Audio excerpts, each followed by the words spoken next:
is Ruckus. I'm 10-8.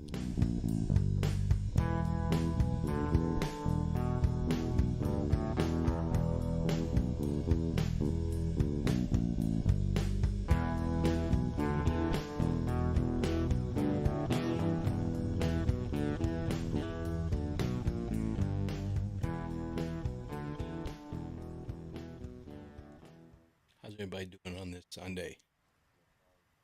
Watch not 1 minute of football. Actually, I just now watched the highlights from Thursday night.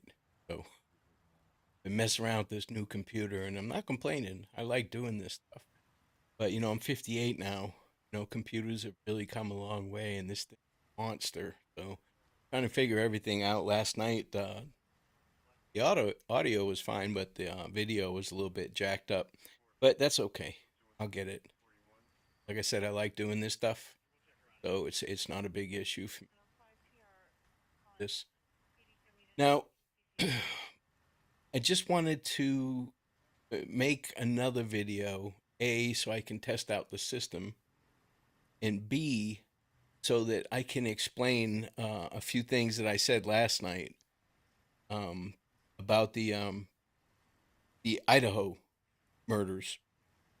And I mean, you can't compare it to Delphi. It's not the same thing at all. Um, but here's the thing that you got to look at and you have to think about is what made them, they don't even think it was targeted. They're positive that it was targeted. So what's making them say that? Was one of them more injured or stabbed more times, body positioned, or what? They haven't told us anything. But the weird thing about it is, hi Sylvia, how are you? The weird thing about it is they said that the um, house might have been targeted. So how do you target a house? Um, I don't know. Maybe someone used to live there and knew how easy it was to pick up on the slider, get in. We don't even know if the slider was locked or not. I guess they left it unlocked most of the time. But I just wanted to clear that up that they know that it's targeted. So there's been a lot of rumors going around on who it was that was targeted. When don't get caught up in that. Don't get hung up. I don't mean caught up. I mean hung up. Don't let that take a lot of your time and energy and your thought process, because they also said that either somebody in the house was targeted or the house was targeted. So that's pretty vague. I mean, that's a broad stroke for targeting. So don't put too much time and effort into that. I've seen a lot of things online. I haven't watched much YouTube, but I do follow things on my phone and stuff like that when I'm eating and the such. And it's there's a lot of stuff about who's targeted, why they were targeted, and stuff like that. So the police didn't say that a specific person was targeted.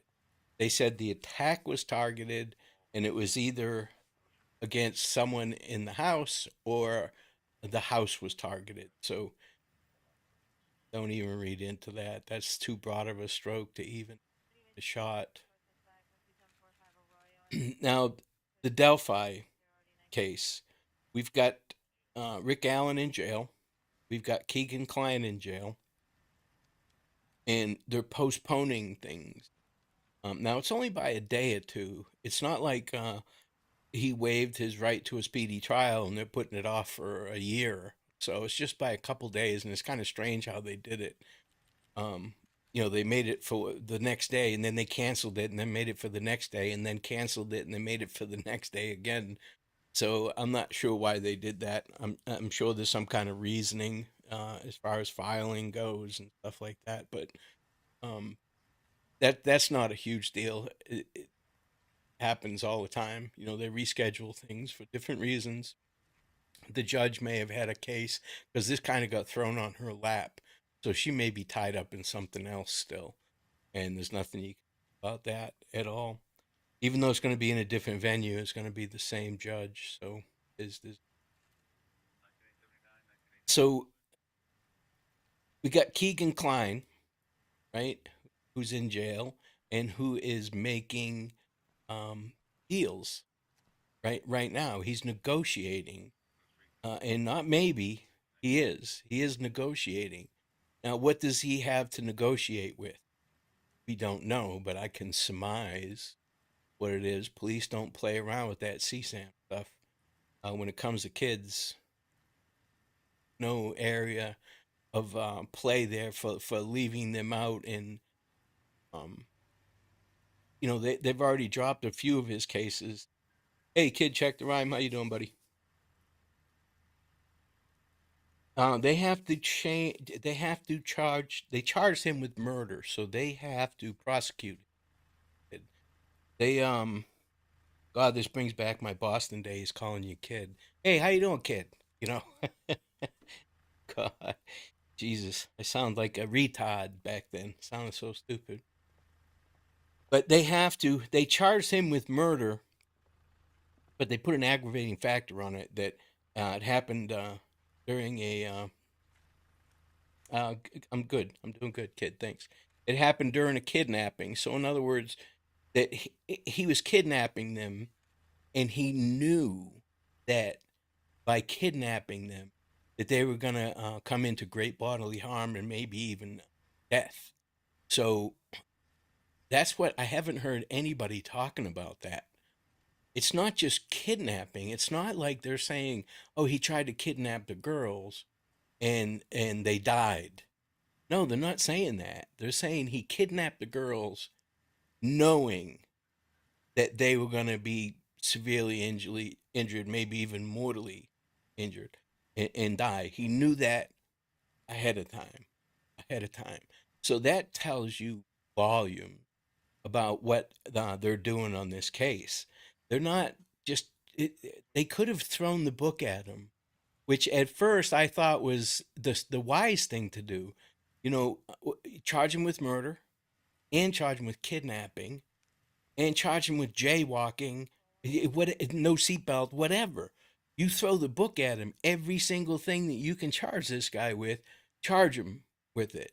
Well, they don't do it like that anymore, and I guess that's why they write the laws like they do.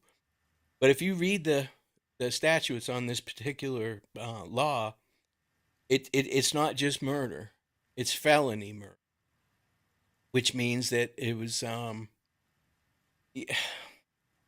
I don't want to say that it was pre-planned until we know more. I believe that it was premeditated, and I think he was doing it in collaboration with other people. As a matter of fact, I bet my hat on it that Keegan Klein and the you guys already know this about me. Keegan Klein and the Anthony Shots case is all it's all tied in. It's all tied in.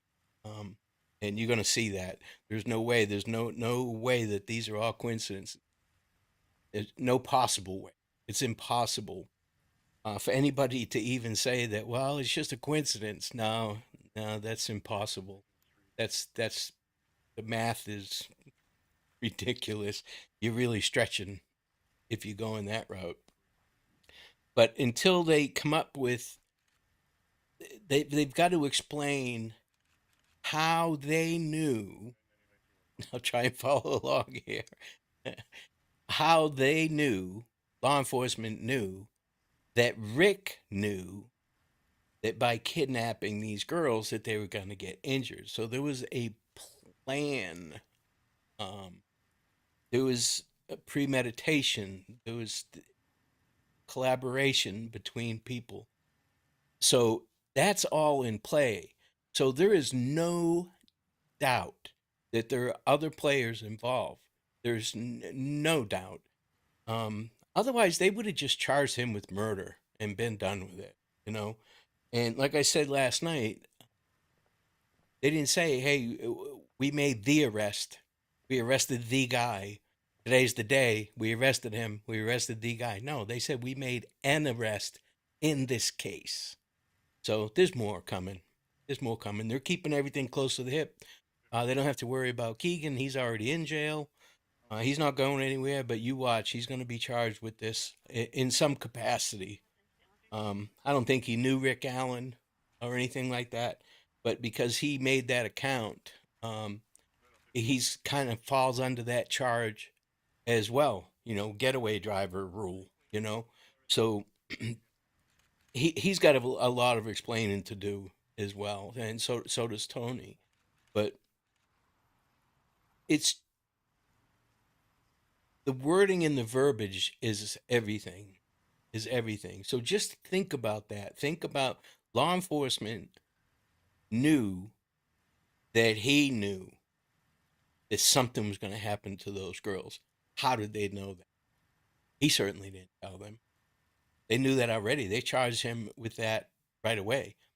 So they know not who the participants are, but they know the participants' roles. So they just had to put the name and the face with the role.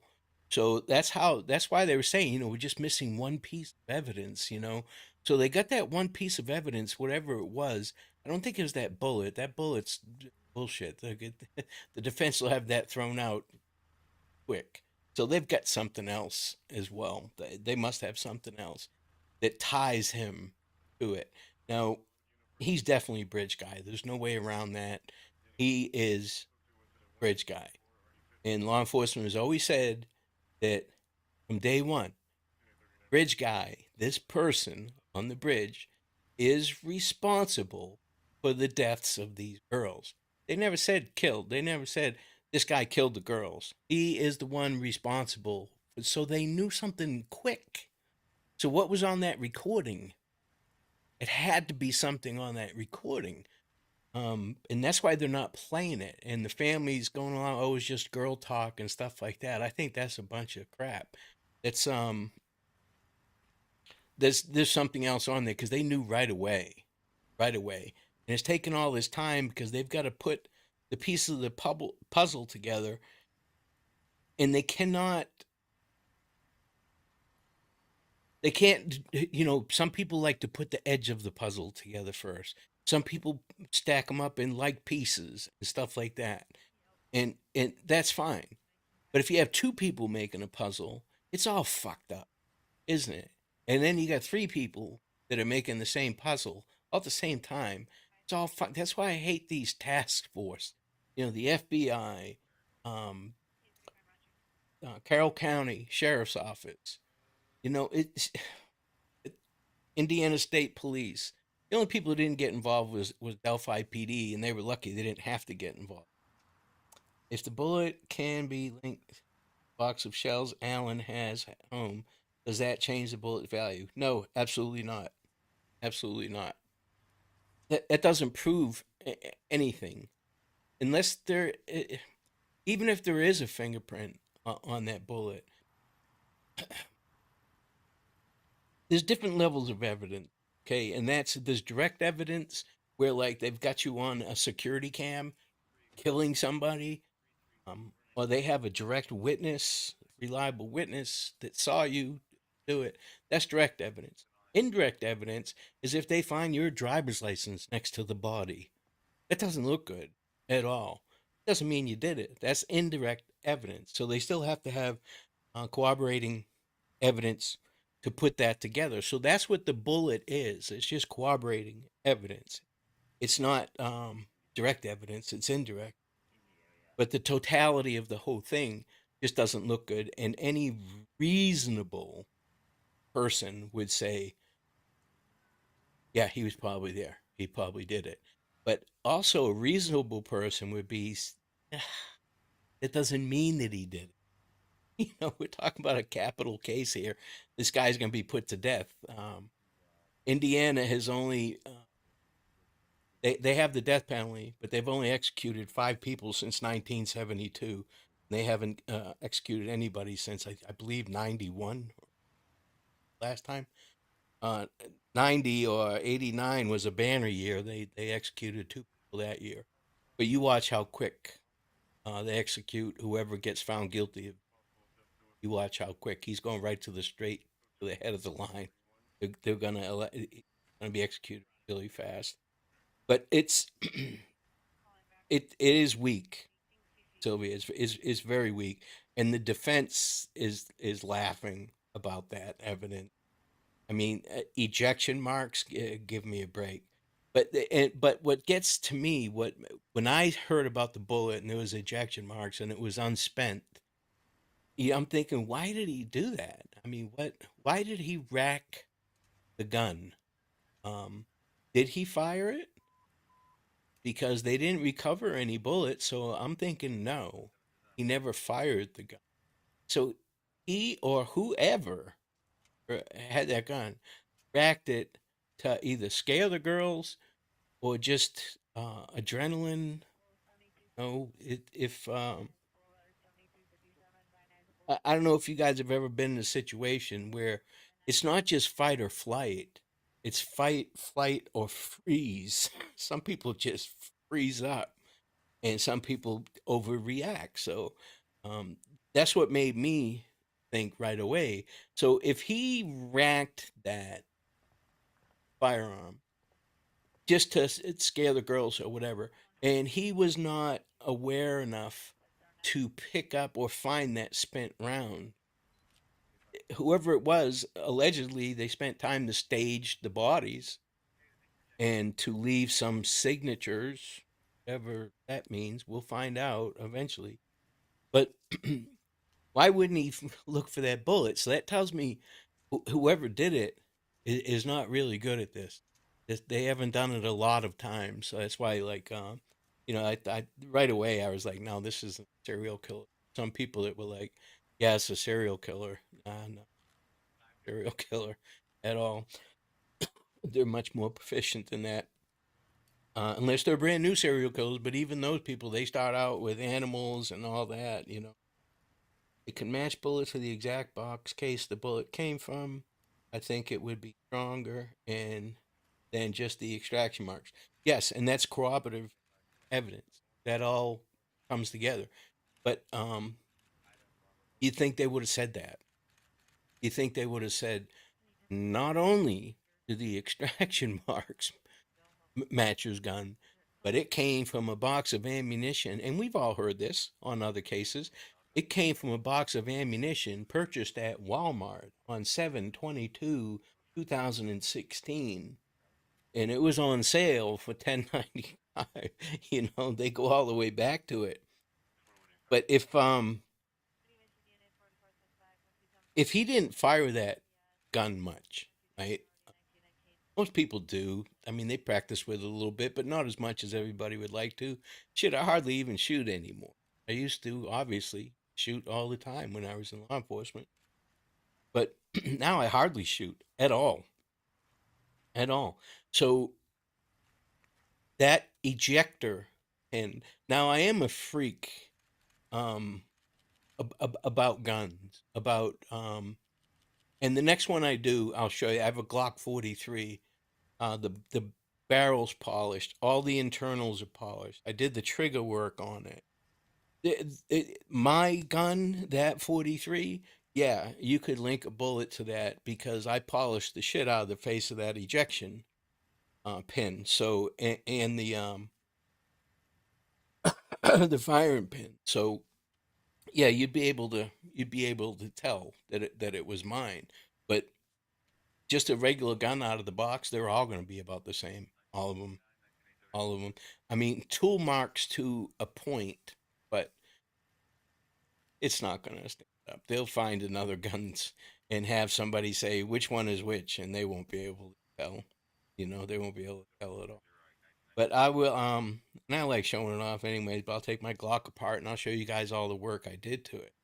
So it's a little bit different. Some people are into guns and working on guns, so it would be easier to tie them to a particular round.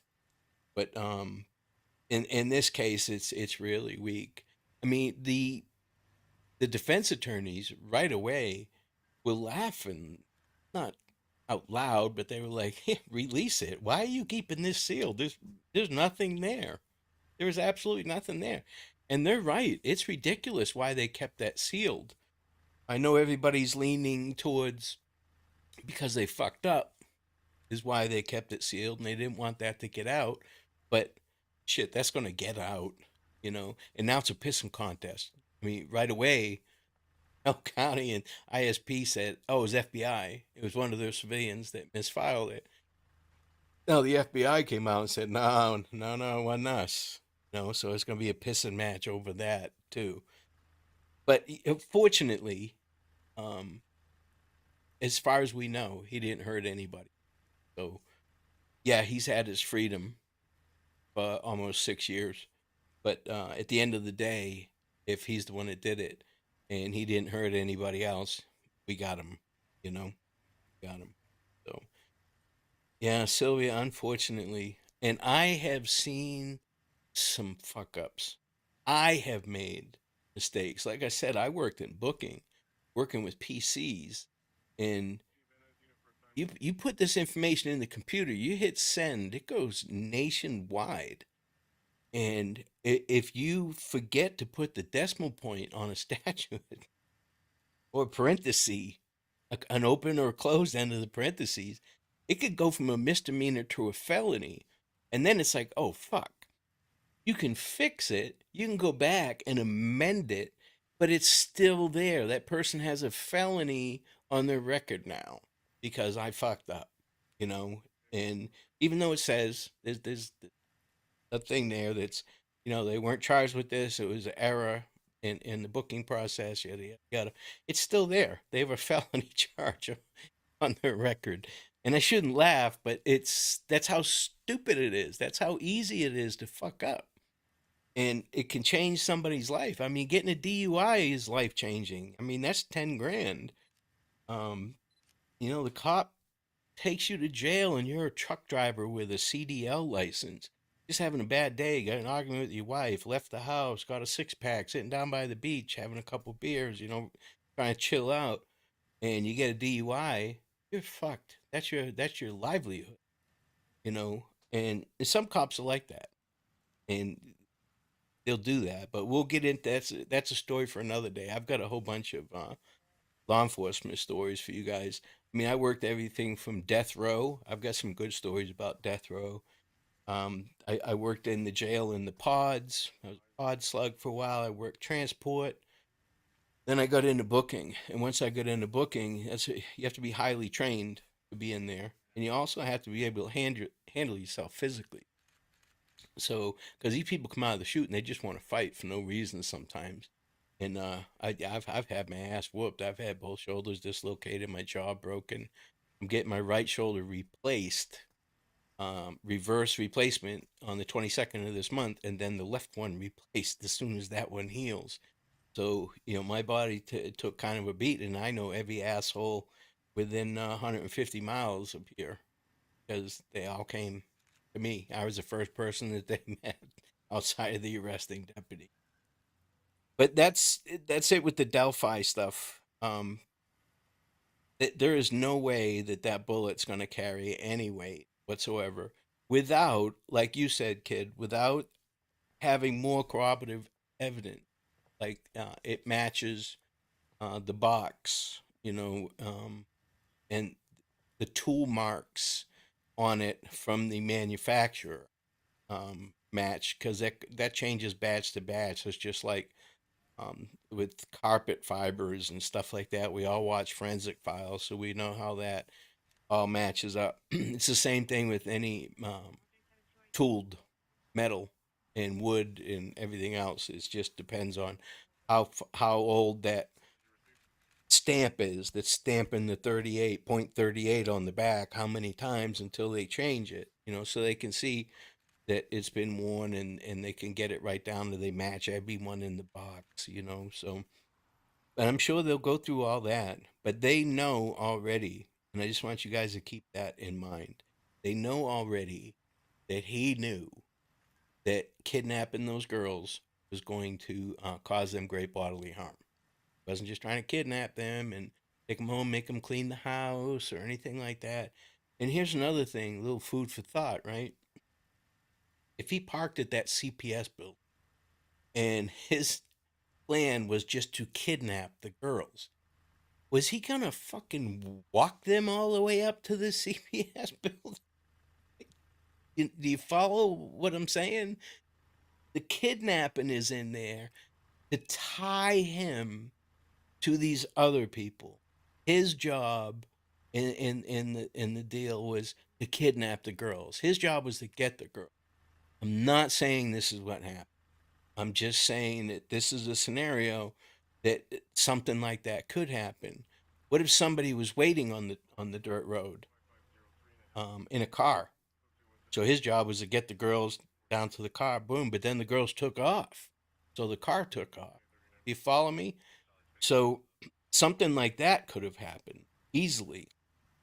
So that whole as soon as they charged him with that, I knew right away. I was like, oh yeah, this. I already knew. I said since Jump Street when I started with unresolved crimes back a couple months ago that there's more than two or three people involved with it. There is no way one person did that. This whole thing. It's not possible. It really isn't. It's just not possible. So somebody else was involved. The police knew that, and the piece of evidence that they were missing, they found because of Keegan Klein. He tied Richard Allen into it. Now he may not have known who Richard Allen was. He may have known him just as a screen name, one of those screen names, or he might have been seven people removed. You know,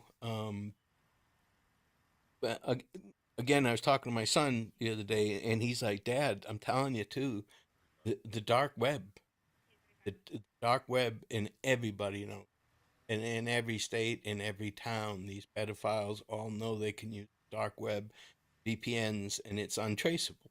So they, they have hitmen, they have serial killers on the dark web, and they will kill somebody and videotape it for you for 20 grand or whatever. It sounds sickening, and it's easy for it to come out of my mouth, and it's easy for me to say and comprehend because I've been around these shitheads. I fingerprinted Oscar Ray Bolin, and I spent a lot of time with him, and he's a piece of shit. I would have kicked him all the way to sleep if I had the chance. Um, but they're pieces of shit. They have no value to me, and that's why I can laugh because they're a joke. They're a joke when you talk about cowards. All of them are cowards. So just keep that in mind. Just remember that the police knew that Rick Allen knew that kidnapping those girls was going to cause them great harm. So how, right? If we put our heads together and think about it, how would they know that right off the bat? How would they know? Well, there has to be something either at the crime scene that would corroborate maybe something that was on that recording. They said it was 43 seconds. They showed 1.3 seconds, whatever. It wasn't very long. But was the 43 seconds afterwards? Because according to that PC, that as soon as he said down the hill, the recording stopped. Okay. Now, I'm not going to say cops lie because that doesn't sound right. Okay. They deceive. They can't. Let me give you a good example. If I'm interrogating you and it's for a robbery, okay, somebody robbed an Apple store, and we know it was you, and it's you and your buddy. So we got you two separated in different rooms. Now I could take a blank CD and write on it with magic marker security film from the Apple store showing suspects, right, and put it in a little clear jewel case and put it down on the desk as I'm talking to this guy. Now here's what I cannot do. I cannot slide it to him and say, "Listen, shithead, we have you on tape. You're fucked. We got you on tape right here." You can't lie like that. That you can't do. But what you can do is say, slide it across and say, "What if I were to tell you, hey, we got you on tape?" You see how you got to be slick? You will lose a case over bold-faced lying. But if you're slick about it, then you can get away with it. And that's what I'm saying. Law enforcement in this case, they said the recording stopped. When they told the girls to go down the hill, the recording stopped. And what I think that means is that the video recording stopped because she put the phone in her pocket, but the audio was still recording. And we need to find out as well, um, how did her phone get to where it was? So this guy lost a bullet, right? An unspent bullet, and he couldn't find uh, the cell phone. Now, and here's the deal: he didn't know these girls, right? He didn't know that Abby did not have a cell phone. Anybody would assume that a girl her age has a cell phone, correct? So he should have been going apeshit looking for two cell phones, not just one. We're looking at this through a lens of shit that we already know. We've already read the story. This is Goldilocks and the Three Bears. We know what happens when she gets home. But he didn't know. He didn't know that she didn't have a phone. He had to have assumed that she had a phone. So that's how bungling some of these people are. That's why it's not a serial killer. Left the bullet there. Didn't take time to look for both phones. The law enforcement was able to find one. I think law enforcement found it. I'm not even sure who found it. I think the recording stopped when Libby got an incoming call. Gun being cocked and forced down the hill. I heard that one of the girls mentioned gun in that PC, and I heard that way back, but it was unconfirmed. Heard that I now this is just what I heard. Okay, that Abby said to Libby, "He's right behind me, isn't he?" And Libby said, yes. And then one of the two of them said he has a gun. Now, I didn't believe any of that because it didn't come from law enforcement. So I know I sound like a broken record, but I know what they can lie about, what they can't lie about. And I know that they use the media as a tool, and they know a lot more than you think they know. They love the fact that everybody thinks they're idiots. They love it. They eat that up. Eat that up. That's perfect in a case like this. Yeah, you're right. We're morons. We'll never solve this. And you have to think too that almost 6 years, nobody got it. Nobody. Not one person. No web sleuths. Not Netflix. Not HSN. Not Nancy fucking Grace. Not the FBI. Not the ISP. Nobody had Rick Allen on their radar. Nobody. Now, law enforcement did have Rick Allen on their radar. They had him on their radar. They just didn't know who the fuck he was yet. If you follow what I'm saying, they knew this person, Mr. White, was a participant with Mr. Black and Mr. Green and Mr. Yellow. Like, what's that movie? Reservoir Dogs. Okay, they're all participants. So they just didn't know his name. They knew that he was involved. They just didn't know his name. That's all. But now they do know his name, and you watch too. Um, he's negotiating right now. They haven't even got to the discovery stage yet. The state hasn't even turned over everything that they have yet. But they must have a lot. It's been 5.5 years. And I know everybody thinks that they were sitting on their thumbs when they were not. I can promise you that. They weren't sitting on their thumbs. Even if there's one or two stupid. I don't, I don't even want to say that. Even if there's one or two people in law enforcement that are involved with this case that are not quite up to standards um, compared to the other people. It's not all of them. I know a shitload of cops, detectives, FBI agents, ATF. If you ask me, ATF should be a convenience store. Alcohol, tobacco, and firearms. That's a convenience store for me. But my son, actually, the one that's in law enforcement right now, he started out doing buying cigarettes and beer with ATF undercover when he was like 13, 14 years old. And here's a crazy thing: he had to give them his actual ID. He had a state ID made, and it was legit. He had to give them his state ID. They would look at it. They would see that he's only 14, and they would still sell him cigarettes and beer. It's unbelievable. Unbelievable. And it cost those people so much money. So much money. Just to make a couple bucks off a six pack of beer and a pack of cigarettes. But anyways, he think law enforcement's stupid, you know. But not everybody is stupid. Look at any job that you've ever had. Okay, there's people that worked with you that are, how do they even get out of bed in the morning? How did they get this? How do they keep this job? But the majority of the people are fine, hardworking, do their job. Law enforcement's the same way. The statistics are the same. Law enforcement's just a lot more stressful. And let me explain to you what the stress is. It's nothing's going on. Nothing's going on. Nothing's going on. Nothing's going on. Wide ass open. Crazy. Wide ass open. And that's the way it happens. Day to day, you come on shift and you've got 12 calls holding. That's 12 people that called 911 that nobody's been there yet. Okay, so they're not very happy when you get there. Day shift was slammed. They were busy. They got to everybody they could, but they have to write reports for major incidences, shit like that. And you can't just keep calling people in early because that's a shitload of overtime. And we're trying to defund the police. Remember, they don't want to spend any more money on law enforcement.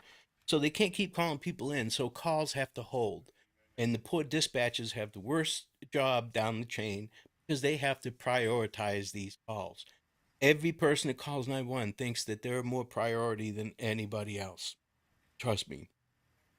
So when you get to your first call and you knock on the door and they call you every name in the book, hey, rip you a new asshole. I called 5 fucking hours ago. I don't need you now. You motherfuckers, yada, yada, yada, yada. Well, but when I did something, you certainly found me. They berate you. They talk to you like you're a piece of shit. They talk down to you. They're condescending. And you have to stand there and take it. Take it and take it and take it, right? So you have to push it down. You got to push it down because now you're going to your second call and you're already upset from your first call of the day. You're upset. You go to your second call, you knock on the door, they open the door and start on you. Now, what you want to do is listen, you shut the. You can't push it down, push it down, push it down. That's where the stress comes from. Day to day law enforcement is the boring stuff. There's really not too much going on. It's just boring calls. And with dispatch, here's a true story too. And this is why dispatch is the hardest job. I wouldn't want to do it. Couldn't pay me enough money to be a dispatcher because they are the first line of defense. They're the first people to prioritize. And there's thousands of calls coming in a day in some cities. Well, two calls come in, right, for one zone. So the same deputy is going to respond to both of these calls. Okay, so they get prioritized. One of them is a guy who's called in a million times. He's an older guy. He's a pain in the ass. Called in a million times, complaining about his neighbor's dog bark. The other one is a woman who's never called before, who is in her shower, in her bathroom with the door locked, crying. Somebody is breaking into her house actively while she's on the phone with law enforcement, and she is petrified. So, of course, they sent the deputy to the active B&E, the home invasion. Well, come to find out, they get there, it was the woman's son coming home from college, surprised his mom, came in the back door, knew where the key was surprising her. And so it was no big deal.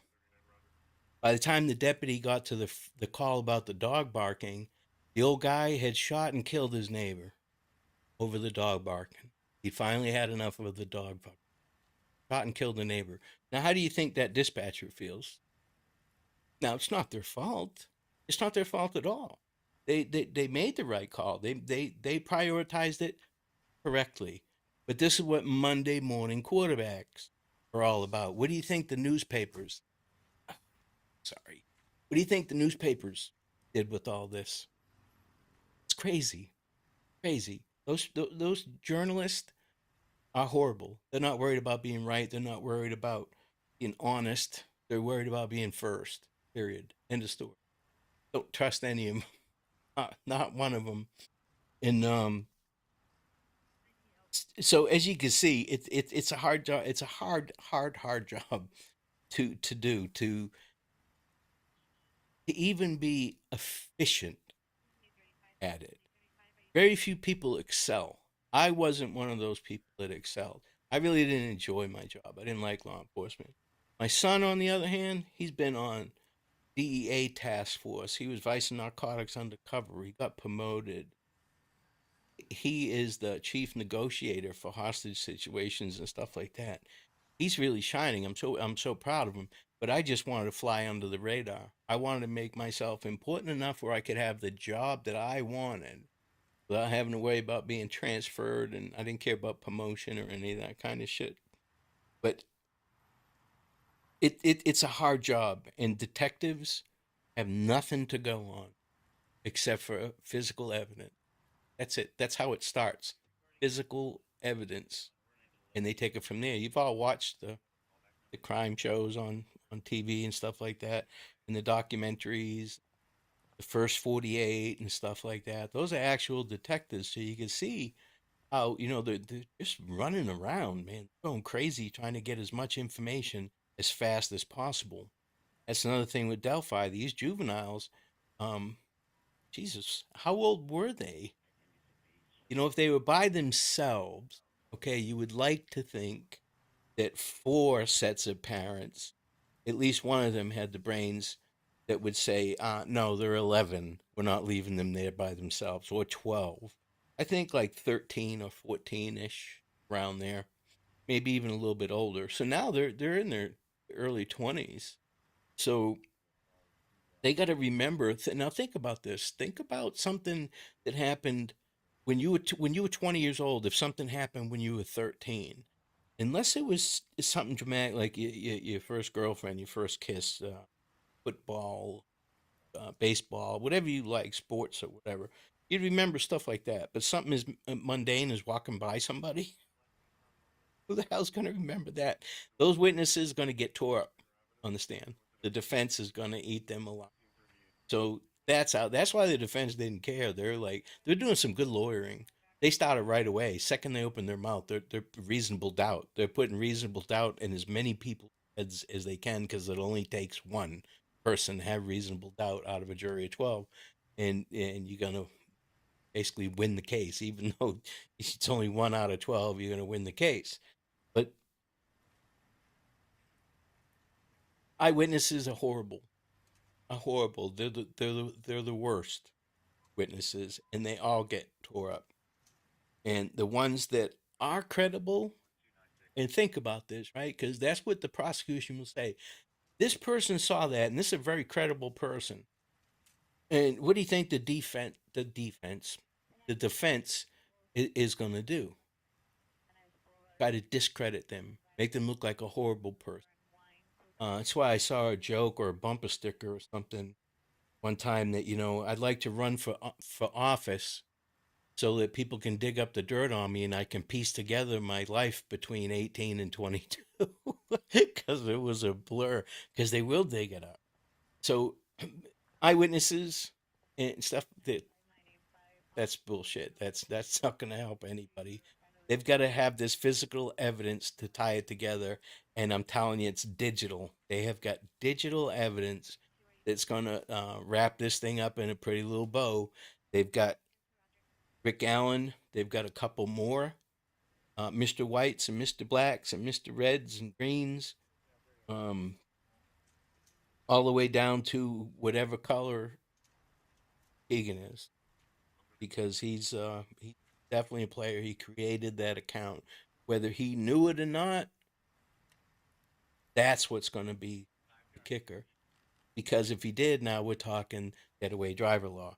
He's just as guilty as murder as Rick Allen is. He's guilty of kidnapping as Rick Allen is. So, state of Indiana doesn't play when it comes to that. But they've got enough to arrest him. You know, they definitely said, "Hey, we've got probable cause," and the judge agreed. And they don't have to put everything on paper. They can show the judge a little bit of their hand, and so the judge will give them probable cause. They just have to put down enough. Why did digital evidence take 5 years if that's what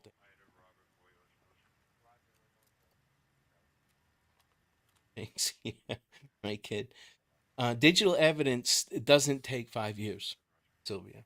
It doesn't take 5 years. But what it does is, and I explained this before, people think that you can be tracked around by your cell phone, and you cannot. You cannot. Even if you have a SIM card, you cannot. General area pinged, and that's triangulated. There's only two towers in Delphi back then. You can't triangulate anybody.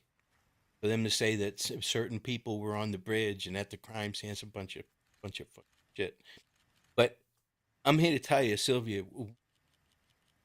if I put in a subpoena for your social media records and cell phone records, stuff like that, it's going to take about 3 or 4 months for me to get that back.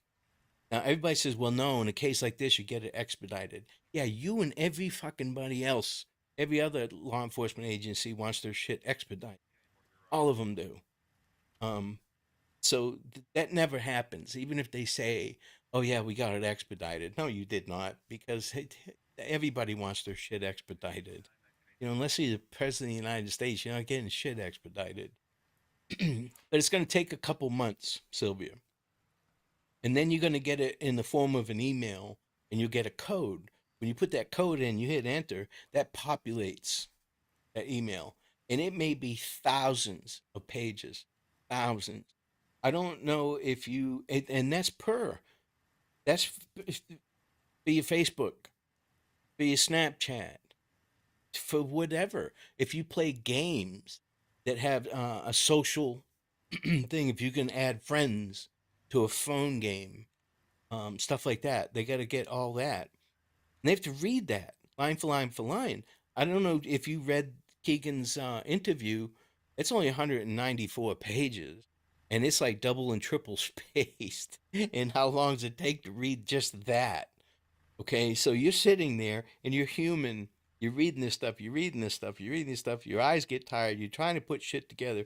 You're highlighting things. Somebody else is reading a different section of it. And we're just talking about yours, Sylvia. We're not talking about everybody, just yours. It would take 5 or 6 people months.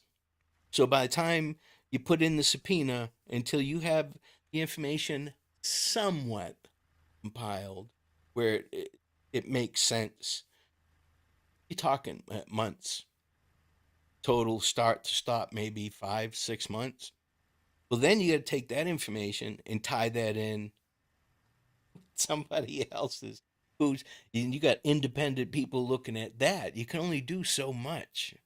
Um, they can do word searches. They can put them in the computer, and they could look for keywords and stuff like that. But still, you'll miss shit. We all seen in Keegan Klein's interviews how they would use two female accounts to try and throw people off, and it's normal people do it. Normal people do shit like that. Will not make fake accounts, but they have passwords. They have certain ways they deal with each account, what they do, because if they want their privacy from their spouse or from their children or from their friends or whatever. Nobody could stand being scrutinized. Nobody could. Nobody could.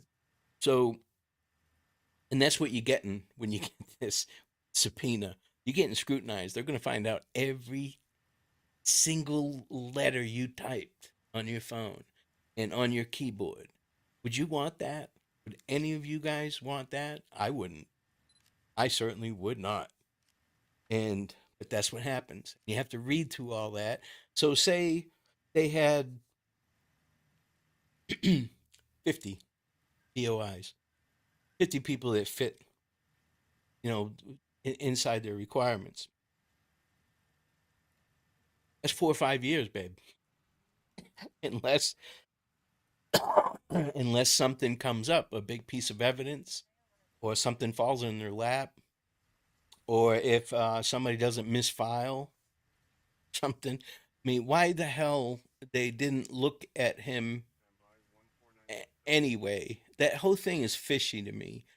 And I would love to be able to say, yeah, I was a bumbling clerk, whatever. But no, no, it's not even really her fault. It's her supervisor's fault. And it's also that everybody keeps saying a conservation officer. I haven't seen who this person is or anything like that. But why didn't that person follow up with that? Say, hey, listen, I talked to that one guy. And Delphi is a small town, so this guy, the conservation officer, basically game and fish, wildlife officer. So, and he knows all the people that hunt and fish and all that. So he knew Rick Allen. He knew everybody in the area that hunted and fished, and probably a lot more than that. His kids play soccer. Law enforcement are people too. They know a lot more people than you think. So, why didn't he follow up? What's up with that? If I was in law enforcement in Delphi, I would be like, say the guy's name is Joe. Joe, what the fuck, dude? You talked to this guy and he matches, he checked every fucking box and you just turned in a piece of paper and walked away? What the fuck's the matter with you? you know? Did you slip through the cracks? Did you eat a lot of paint chips during the formative years, dude?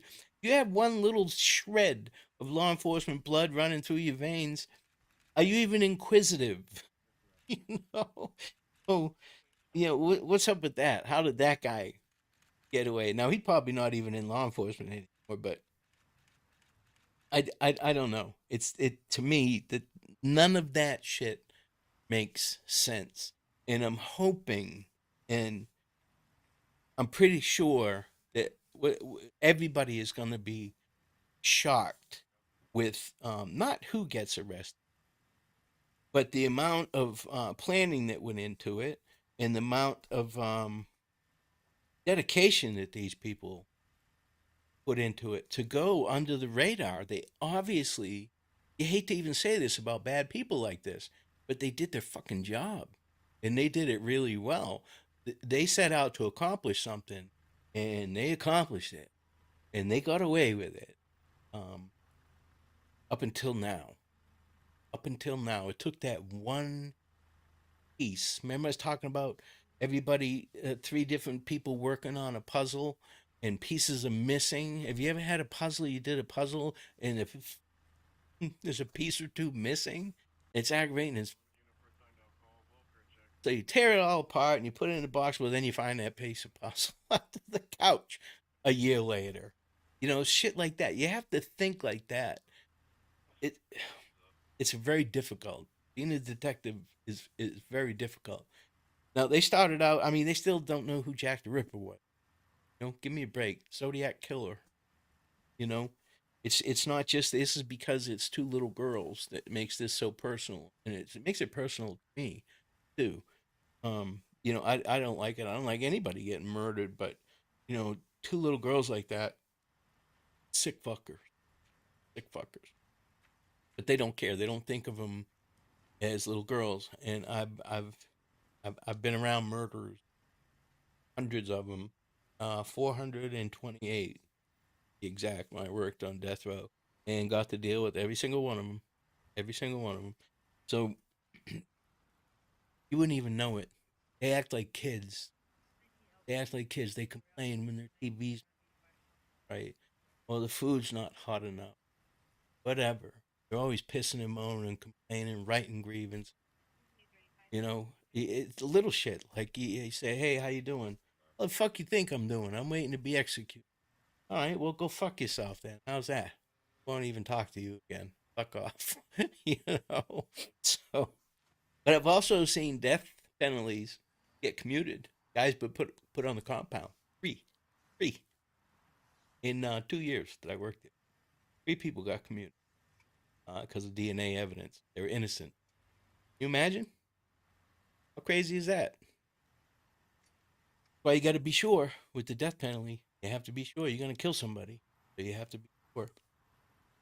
But I just want to put some food for thought and explain. And I forgot to ask you guys, is the audio and the video better today? Can you actually see me? Am I jittery or anything? Because I went and watched it. I need to delete that. It looks like a couple of them. Does it look better now? And is there any lag? You know, when I'm talking, does it look like I'm actually talking and I'm not freezing up or anything? Want to know if I finally got this. I'm using OBS and it's not really simple. I should try a different one, but you know, I'm one of these stubborn bastards that it's not going to get the best of me. This piece of silicone's not going to. So that's just want to know if I don't even know if anybody's still watching, to be honest with you. But if you are, if you would please just let me know if it looks all right and it sounds all right, because I'm pretty much done. I can just go watch it afterwards. I guess at this point, already gone for an hour. But I'm gonna look up some more stuff, and I look at things as you can tell in a different angle, not as I'm not trying to be gruff or short with anybody. I just like to get to the point and point out that listen, this is real world. This is the real world. Okay, kid, thank you. I know the first time I ever did one, you told me that the audio was all jacked up. I finally got a brand new computer because mine shit the bed, and so I'm getting it. Didn't even watch football today because I was messing around with this. So I'm gonna do some more research on a couple cases and to see if there's a spin on it that I can put. Because to be honest with you, there's so much out there, man. There's so much out there on all these cases, and it's good that it keeps them, in the forefront. But it's a lot of parroting. People are saying the same thing over and over and over. That's why you get people like, and I usually don't like to say names, but these people really they're outstanding. The Gray Hughes, the Rick Snays, um, the mob guys, the CDs, um, Sonny, and all. These people have a huge following, and they all take a different path. CD is strictly law enforcement analysis of a crime with CD. His everything is law enforcement analysis, and he's really good. You can tell he was a good detective guy. And Fig's another one who's he's good at figuring things out. But all these people, I've watched them all. They all have a different delivery, but there's some people that just will not get off POIs. They're trying to make this square peg fit in a round hole that just won't work, and they're going to keep doing it and keep doing it. And I don't understand why people even watch them, but there's people that agree with him, I guess. But the family didn't do it, so they just need to get off, leave the family alone. So, but that's it. That's all I had.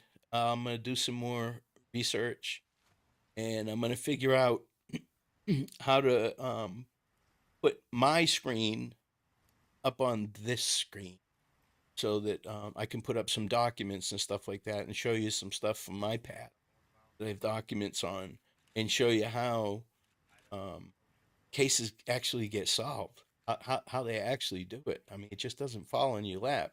There's techniques that are used, both investigative and interrogative, and it's amazing. Some of the shit you guys would be amazed at what you can learn, and if you do it over and over and over and over, it becomes second nature, and you automatically.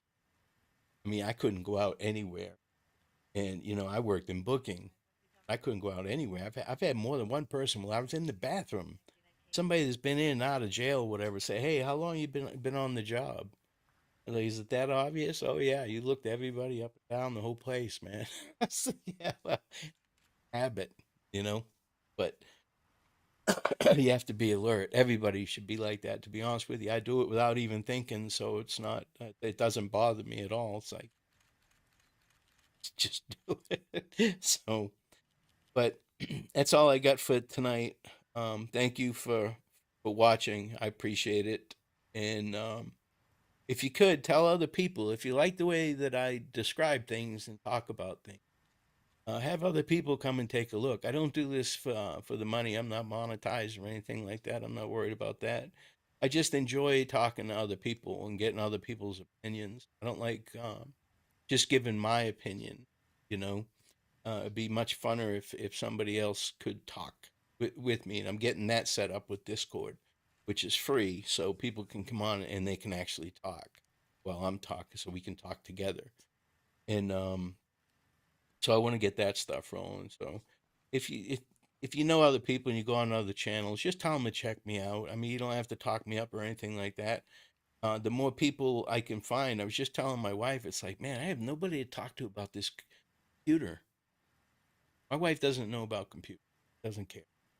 Neither do my kids. You know, my grandsons, they play consoles, games on consoles. Well, this shit really interests me. Well, I have nobody to talk to. So I found a guy online who's actually a physicist, and him and I talk for like hours on end. Uh, so that's what I mean. You meet people that are like-minded, so you can talk and hash things out. And this true crime stuff is pretty interesting stuff, and I think that I have a pretty good angle that people don't think of, and it might help people, you know, come around to a little bit better way of thinking instead of just being anti-law enforcement, I guess, for lack of a better word. Don't be so anti-law enforcement. Try and help. Try and figure it out. Try and do surmise what happened.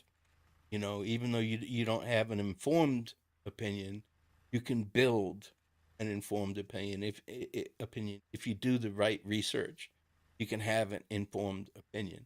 But by just watching other YouTubers and listening to these people and reading Reddit, you're just gonna get anti-law enforcement. That's they all are. Go on any of them and hype something that man. I think the law enforcement is doing a great job. And you watch what the responses are going to be. But I'm going to take off, guys. I appreciate you hanging in there with me for over an hour now. I don't like to go this long. The mind can only absorb what the ass can endure. I learned that sitting through many, many, many lectures, classes. So that said, I will catch you guys later, and be safe.